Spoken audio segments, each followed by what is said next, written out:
Hello everyone and welcome out to the trail. I'm here at Rainbow Ridge Park in the northwest foothills of Reno. It's right along Chalk Creek and it is a wonderful neighborhood amenity with trails that connect all the neighborhoods surrounding this area. Have you ever wondered what's included in the purchase price of a home? Well, the perfect example of this is real property versus personal property. Real property is things that are attached to the house physically. You have to get a tool or a screwdriver and remove it.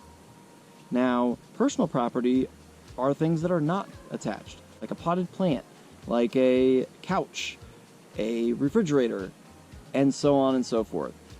So remember, if there's something that you really want in a house, be sure to include it in your offer.